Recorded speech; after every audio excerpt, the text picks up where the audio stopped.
Welcome, everybody, to the official book launch of Relationship Marketing Cube. Rick's the publisher. Pat and I are the co-authors. The core concepts came from Pat, and Jane is the person who transformed our training into a book. And we'll let them all tell a little bit of their story. Thanks for coming. Pat, I wanted to start with you sharing a little bit of the story, but I'll just begin from my version. I got to meet Pat with something called Inside 919, and he built an amazing platform pre-Facebook where we had how many thousand people ultimately in it? 4,948. 4,948. None anonymous. None of them anonymous. Real small businesses getting to know each other, helping each other. But what I did is I watched Pat, who's a brilliant digital marketer, as well as many other things, get amazing success in his business. And he was building digital marketing stuff. And it seemed like his business was coming all from referrals, not digital marketing. That's correct. And I was drawn to it. And Pat, I think you'll tell the story, but there was some class and I went, now that I understand the process Pat uses, I realize why I wasn't as successful in getting more clients. And I tell the story that years ago, I would do amazing talks and they'd be so inspired. They'd come back to me and said, "You're such a great speaker and coach. I hired a coach." And I go, wait a second, wait a second. I did a good talk. You liked me, even called me a coach, but you didn't hire me. And I thought there's something missing in this. But until I saw what Pat had to offer in his method, which I really give him a lot of credit for doing, and I did not have that easy answer to what was happening with it. When I found out about it, I said, Pat, I want to build a program. I want a training. I want to get a book out. I want to take this to the world. And I like to be on stage, and Pat is comfortable being off stage in the background. Well, and thank you, Martin, and thank you all. I see some of these faces. I said, man, I not only know those folks, I love those folks, and quite frankly, many of you were part of this. So I'll go back a little bit. I've always lived kind of in rural towns, okay, and in rural areas, networking is basically you help out the school board. You're part of the history society. Maybe you run for office or you do those kind of things. And in doing those things and in doing the work, you meet people and then they find out what you do and then they hire you. And so when I moved, my dad had cancer. I was in Colorado. I was the internet service provider for about a quarter of Colorado. We have thousands of members. And my dad had cancer. And so I said, you know what? I want more time with that daddy of mine. So I sold my business. We packed up. We moved to the 919 in North Carolina. And upon arriving there, after getting the family all settled in and everybody's in school and my sweetie's doing things, I opened the door and closed the door. And I said, you know what, Pat, you're alone. And it was a really humbling thing to be in a new place. And since I was an internet service provider, I'm in the Research Triangle Park, not going to restart that business. They didn't need me. And I had a technology company and networking things, and they had enough people doing that. And I really was alone. And so I went and, went to okay, where's some networking things? And I went to, I think Apex's, networking function and maybe one in Cary. And I started meeting people, and I'm still trying to figure out what I'm going to do. What do I have to offer here? And like Martin said, I've been a digital guy since the beginning of digital. I actually had an ARPANET email address when I was in the Department of Defense. So this is all I've kind of done. And I thought, you know what? The networking things weren't working. And I said, I need to up my game there. And I found BNI, Business Networking International. And I met Steve. I was in the same group as Steve there. And I said, okay, this makes a lot more sense here because there's accountability, there's a structure, there's a system. I get systems and processes and those kinds of things. I get this. And then I figured out, you know what? I'm going to go back to my stuff I do, which is in the digital world. And there was a network called Ning. And Mark Andreessen, now a huge, he was the guy that behind Mosaic at the time, which was the first browser. He created a company called Ning, And you could have your own social network. But the thing is, you could only have one. Well, we wanted to do one in every area code in the country. So Inside 919 was for the 919 area code, 303 in Denver. And I put a little business plan to him, and we ended up he got it. He sent me an email back. I've got it somewhere where he said, sure, you can do it. So we got, I think, 384 networks. Okay. Wow. So we started this stuff doing online, and that's when I met Martin. And as soon as I met Martin, Martin had a great network that all he had to do, because people didn't know and trust me. I was this guy from Colorado, and all he had to do is say, hey, Pat's a good guy. He's trying to do this stuff. And bing, folks were joining our network like this. And I would say, listen, no, you can't put up a picture of money. You can't put up a logo. It has to be you can't say coolest guy in the world. It has to be you, because we're trying to connect you with people. Mm-hmm. And I met, so we started that Inside 919. Martin starts moving it, and I met Steve Hand and Bill Davis and Tim Moore and Dan Scala and Gary Tomlinson, Whitney Hill and Jim Vogel, and we created this group. So the point was, I realized that even when we had this network, people really still weren't understanding how to go to a networking function and network. And even though there was Steve there helping folks, and so when we did something Inside 919, we'd have a lot of people show up for it. We were a great community, and so I decided to go and create this training. And Martin, do you mind if I share my screen real quick, because I have my course? So I do things with mind maps. So I'm a mind mapper rather than a screen guy. And so if you look at this, you can see this is my mind map, and you'll see the book. And so this is what Jane got kind of from us, and the audio recording. So beginning questions, blah, blah, blah, And so I would do this thing, and I did it for 3 years to folks at Inside 919. And the thing is that we found out it worked. People created businesses. Quite frankly, there's probably 10, 20 businesses that came out of Inside 919 that are multi-million-dollar operations that have tons of people working for them. They were really good. So that's where this was. And you'll see mind share, it's a frame of mind, positioning. So this is what actually Jane had to get with the recordings on this to kind of write the book. The main thing is when my dad went to his reward, I looked around and said, all my kids are back in Colorado. And I said goodbye to my great friends there. And I came back. And before, though, Martin said, Pat, I really like that stuff. I'm using it. I'm working it. Can I teach that? Because you don't even like teaching this stuff, Pat. You're like Oz. I want to be the guy behind the curtain giving people buckets of water to destroy witches with, you know what I mean? And bring me the broom back. And so I said, Martin, here's the thing. I know you'll end up doing a better job than I did. You're already in this stuff. You're the top trainer. I mean, I was honored because he's the top trainer in North Carolina. And I said, yes. And so he put the people you'll meet. This is people Martin put together. And I will just say, this book is a reflection of the strategies and techniques that are in the book. It all ends up being who you know. Will you do what you say you will do? Can you be counted on to deliver? And if you are, good things like this happen. So that's my story, Martin. Yeah. And I want to add to it is the other reason is after I learned it from Pat and we built the course, I wanted to really prove to myself, can I teach people without Pat and they get results? And one of the turning points was the graphic designer that did, we'll pink below the graphic on this, is there's a early testimonial of her talking about how she literally, Deborah Hoover from Spotted Dots doubled her business in 90 days. So I needed to be able to prove I could take your ideas without you being right there with me and train people and get results as well, because I had already applied your principle and I was getting higher return on investment with prospects and getting better quality prospects and enjoying my customers more.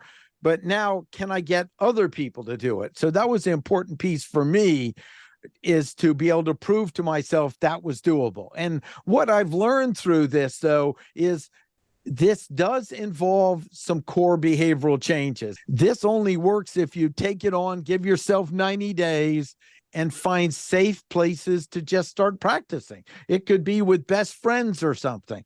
It could be with new clients. And that's what I found in the process of working with people is even if it's a new habit that will get profound results, give yourself a chance to start working with it. So from there, I'd like to move over to Jane. And Jane, talking about it, it's really kind of our first beta version of the online training. And our goal is to upgrade it next year. And Jane saw it, and I was just so excited that she was open to joining us. Rick, I wanted you to explain a little bit about the process of publishing it. Do you have your book, Rick? I do right here. I sure do. Okay, let's see. That's all right. I shipped that over express, so I paid enough. I want to make sure you sure did. to get it in time. Mm-hmm. So, Rick, talk a little bit about the process and so forth, because you've done a number of ebooks. I have, yes. Well, ebooks and also printed books. This is a self-published book, but what I do is I'm really in sort of the pre-publishing services business. So what I do is I help clients like you or anyone else who's interested to prepare your manuscript, which would include things like editing and especially formatting. So companies such as Amazon, Barnes and Noble, etc., they have their own formatting criteria, and I have software and many years of experience preparing books from mine and others so that it works with those publishing companies. Now, all of the profits of a client, such as yourself, Martin, would go to you, but I just charge for the services that I do. As I mentioned, editing, formatting, also illustrations, and the book covers themselves. So all of those and other services I provide prior to publishing to make the actual process of publishing smooth and hopefully successful. And in your case, it looks very successful. I'm really pleased with how this turned out. The cover, I worked with some designers to create this cover, and I think the cover works well, if I don't mind saying so, which I just did. And the formatting, as far as I can tell, is working with you. This is what you agreed upon. It's a step-by-step process, of course, that I work with my clients so that, well, satisfaction is guaranteed, basically. Now, I can't do what I don't have. So the clients give me some form of a document, and then we just take it from there. We, the client and I, and we just work through it until they're happy, and then it's ready to be published. As you know, Martin, you and I, we went right to Amazon, and we logged in, and I helped you to walk through the process of actually entering in the information that you had, including the correct files, and then it was all set. So that's basically how it works. Glad to be here, by the way, and hope that this, I hope that that people get excited, because I like your concept. I like the ideas. Well, that's enough for me. I'll let you take over again.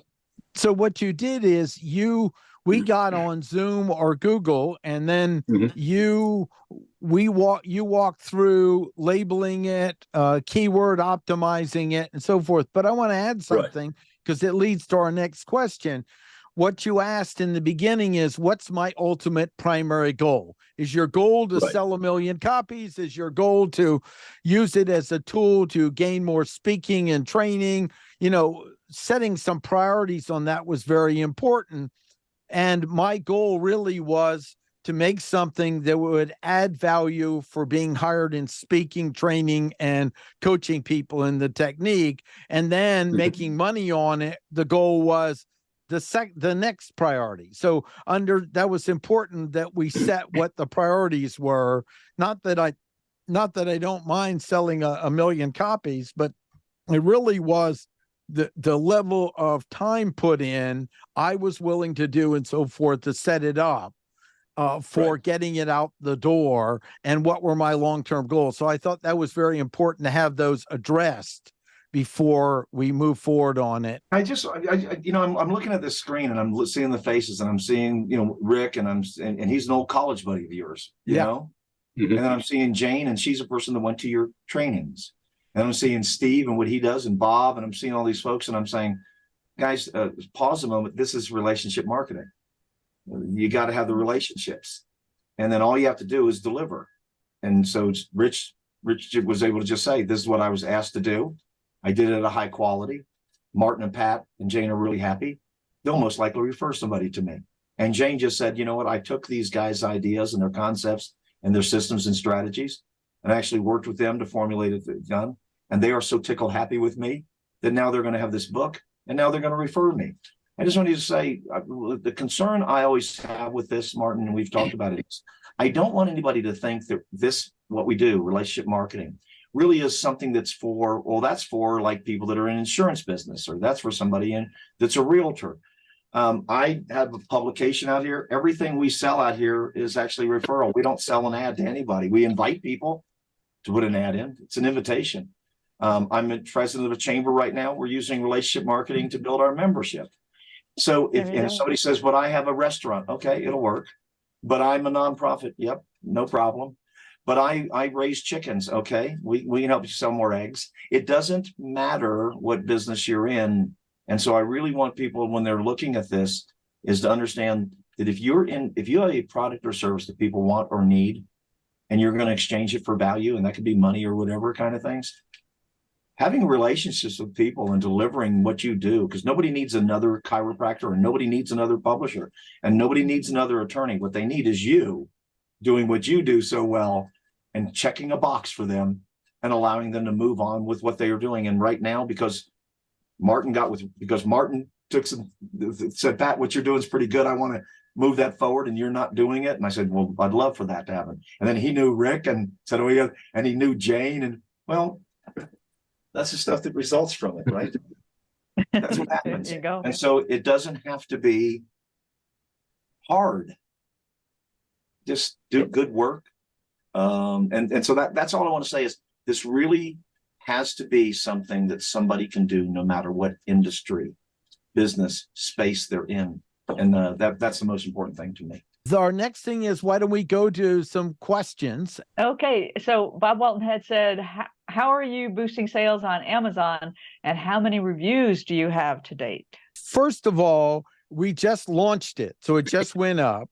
And second of all, Rick is going to work with me on, I am going to put some money to doing boosting sales on Amazon.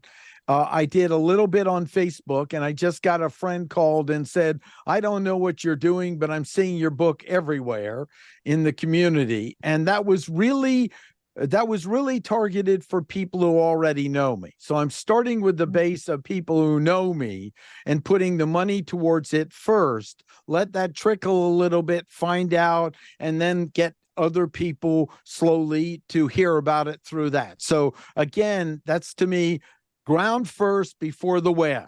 Ground first before the web. And the ground would be people who know me. So the ads even I did on Facebook were only to people who know me in my group, or people who know me in my pages and their friends. No one else. If you've seen, I've rolled out a little bit of videos. And First of all, Bob Walton, he's an incredibly good digital marketer, SEO stud. And so I love the question and direction, but I will almost say that there's a couple of different kinds of marketing that you want to do. And again, it doesn't matter offline, boots on the ground, or online.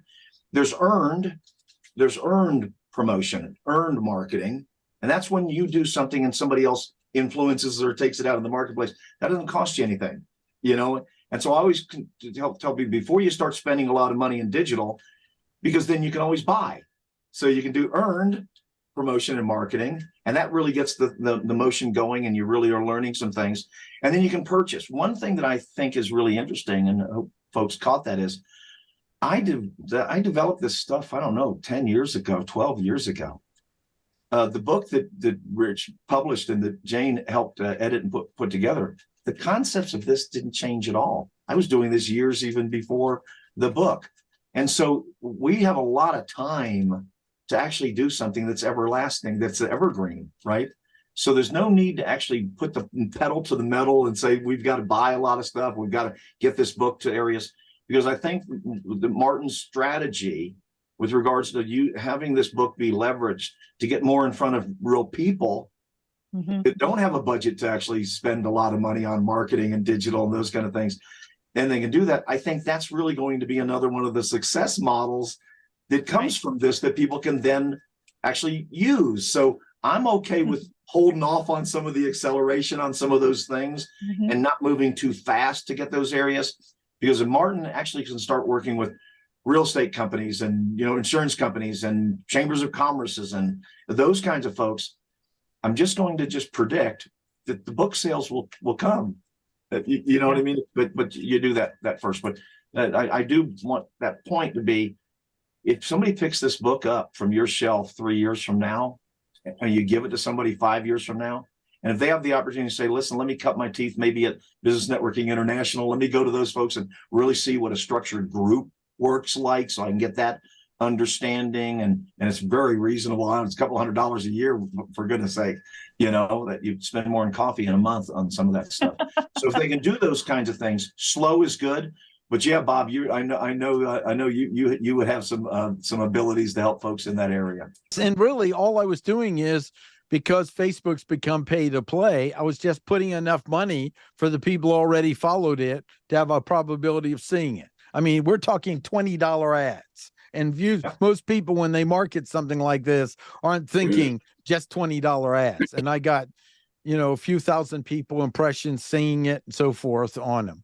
And then the other will be just enough to stir the pot a little bit on Amazon to make it available if it wants to pick it up. But like you said, Pat, my goal isn't viral immediately growth. My goal, I've learned and studied people who make money online while they sleep are kind of like Steve Winwood, I think. He said after his first Higher Life album, they said, this is fantastic. When will the next come out? And he said, that took 20 years to get the first out. I'm taking my time. Yeah. And I really believe people are misled by fast money. And the truth is, everyone I meet in the real world, generally it was slow money that was sustainable, that was profitable and kept them going. And everything on YouTube is trying to show how you make fast money. I haven't met many of those human beings in my life, a few quirks. So that's aligned with what it said. That was a great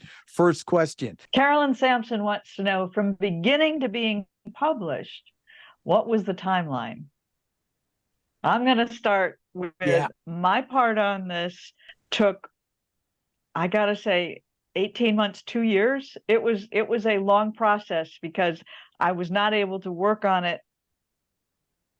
I worked on it in between other projects, and Martin was very patient with me.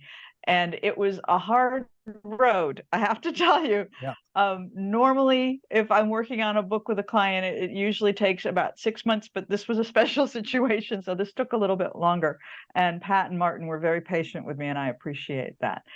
So then that was my part of it, and then it moved on to Rick so that he could put it together, because I did the content and just kind of, translating all of the conversation and the notes and getting it all lined up, and then Rick made it look great. So I was very fortunate because Jane had done an excellent job with the actual editing of the English itself.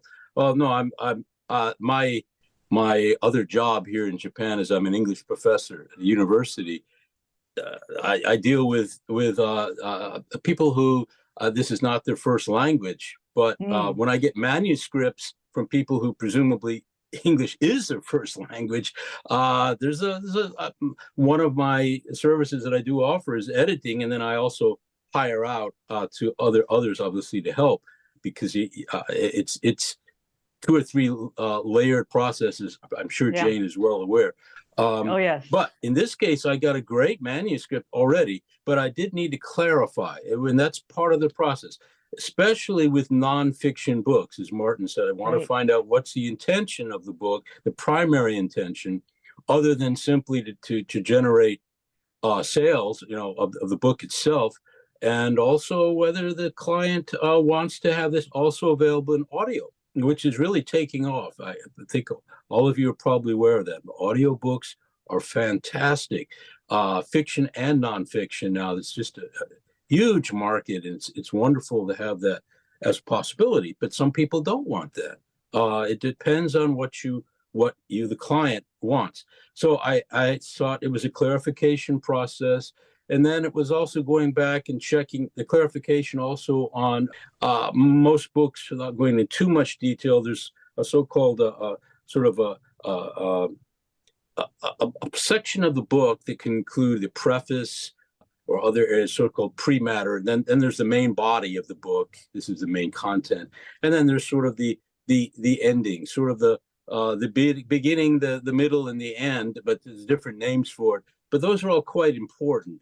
And until I get that information of what the clients actually want in their books in detail, then it's just a matter of clarifying and going back and forth until they've confirmed what they want really included between the covers of the books, and then between the cover of the books. So if you're asking me the timeline, then it depends on how quickly I can get responses from the client, honestly. And so in this case, it went quite smoothly. What is approximately, I would say when we really got the information going, really in my hands, this is 2 months, maybe 2-3 months before we got it, so that there's some iterations of it, but we finally got the thumbs up. Then we went online. I think it was approximately 3 months, but the clarification process did take longer.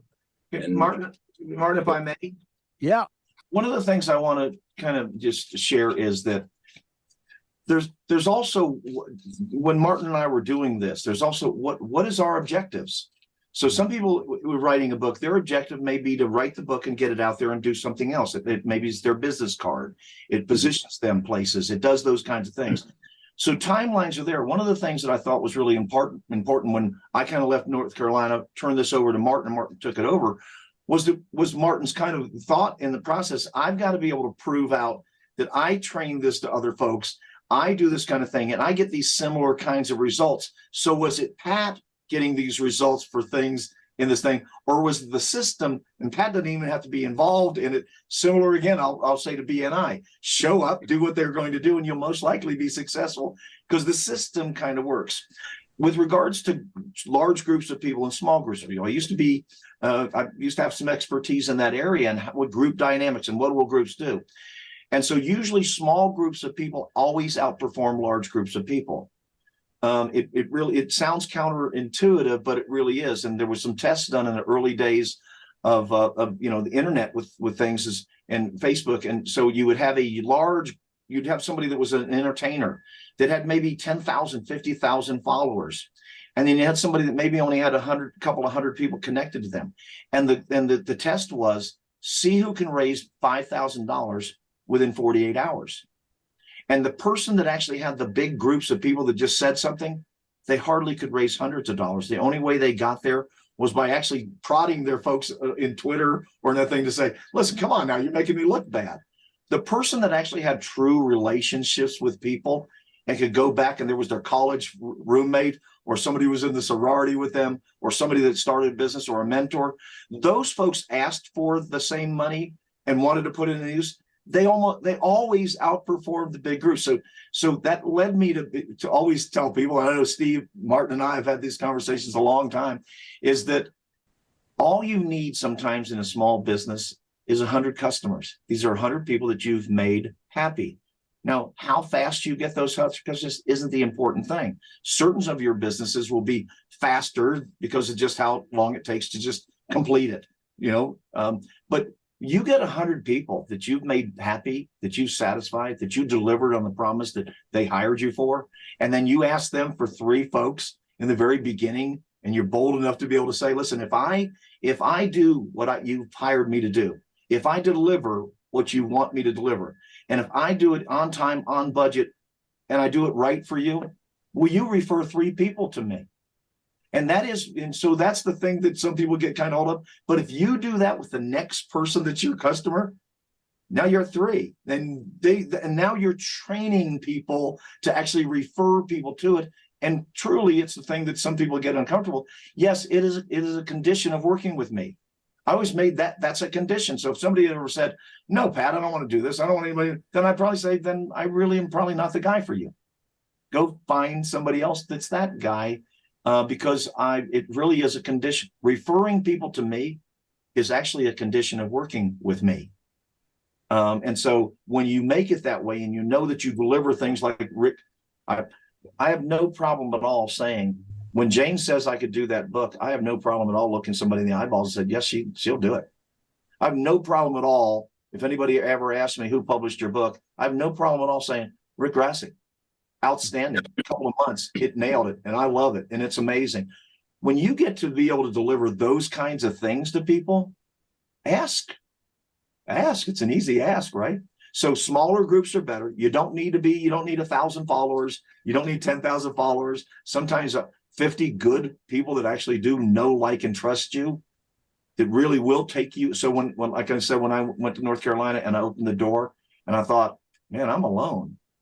My biggest asset in my life, I left back in Fraser, Colorado. Those were the people that knew me and would refer me. I got to start all over again. And I was fortunate enough to meet a Martin and a Steve and a Bob and a Karen, and so many other just incredible folks that said, yeah, Pat, if you do what you say you're going to do, sure, I'll refer you. That's important. Excellent.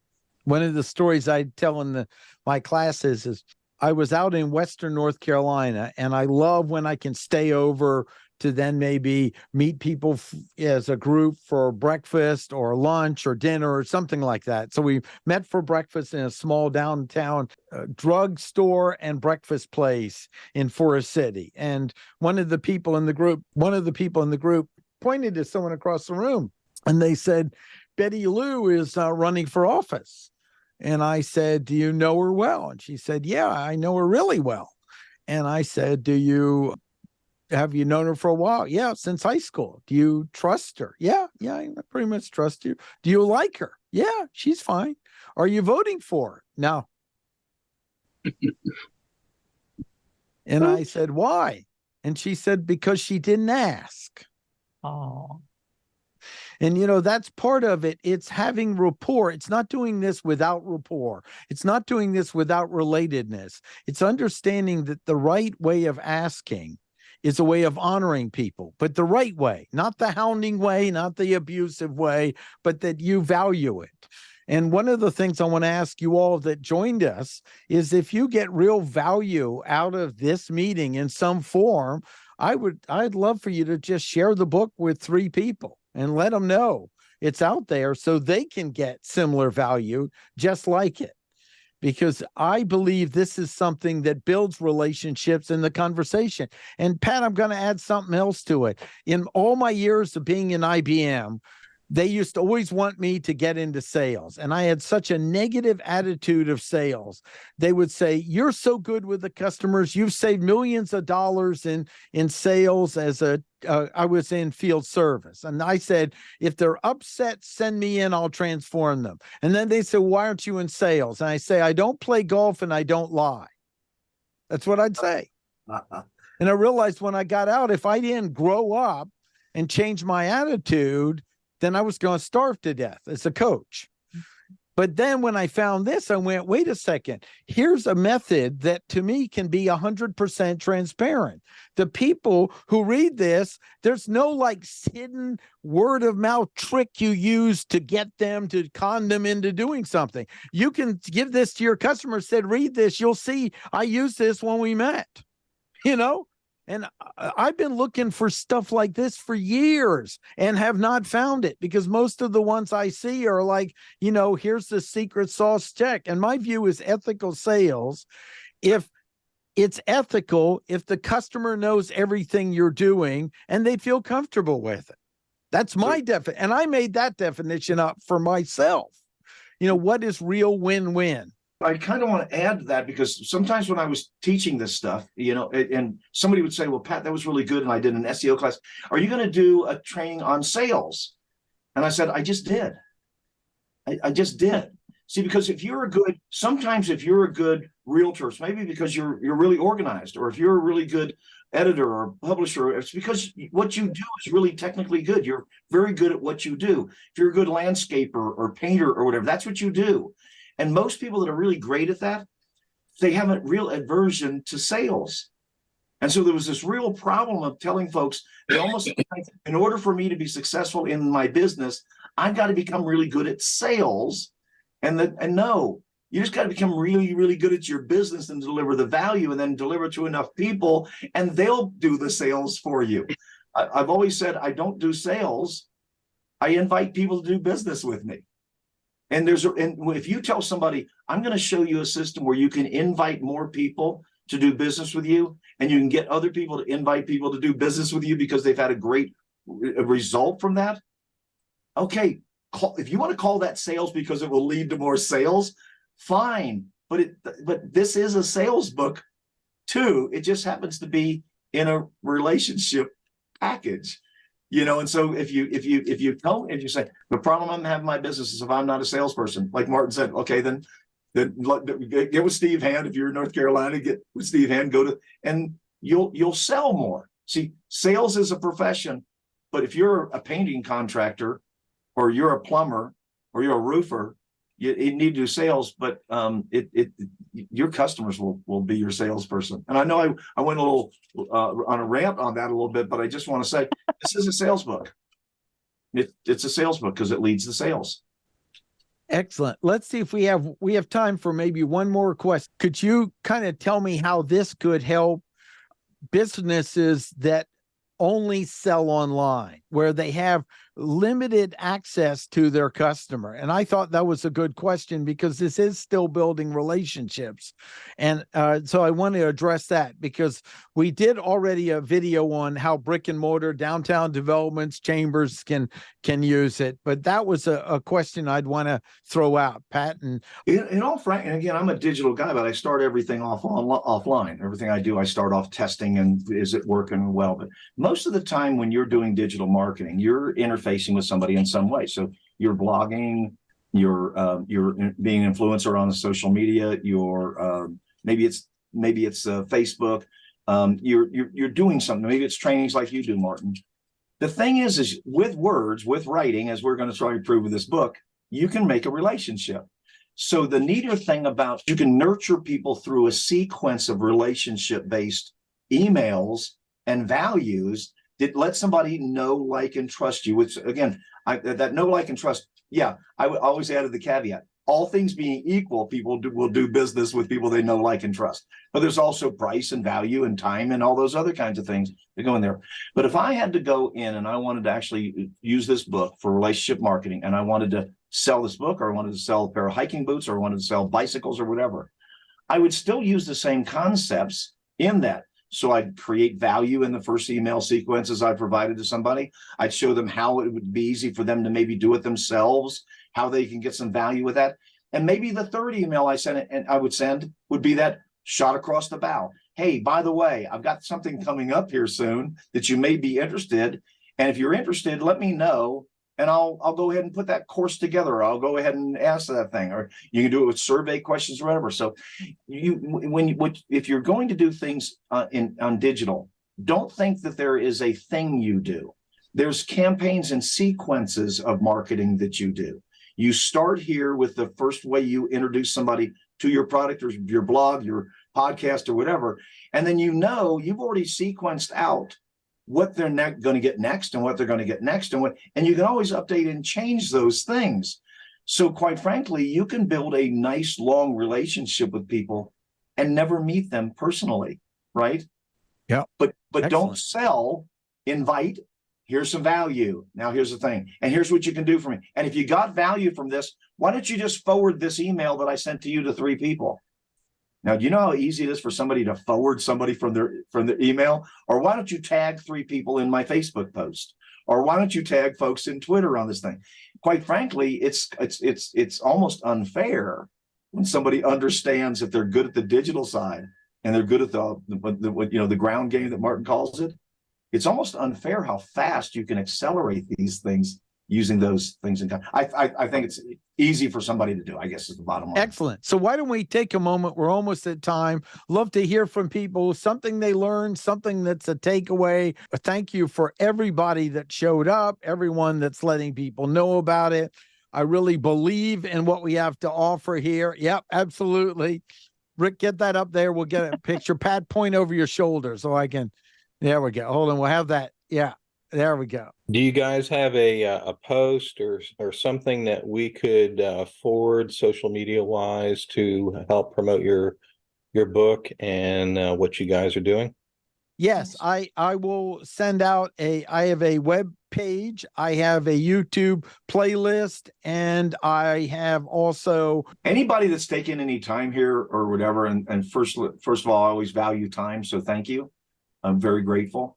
But I'm easy to get a hold of. Martin's going to be the face, and he's the guy doing this stuff, and I'm so much in his corner. But if there's anything that I said that resonated with you, if there's anything that you say, you know what, then Martin will make sure my email's available, my phone number's available. You can call me, those kind of things. There's no charge of that. I love what we all get to do and helping micro and small businesses grow and go. And it's an amazing gift that you get to do to be in this space. I want to thank everybody for coming. We really appreciate it. Rick, thanks for joining us in Japan.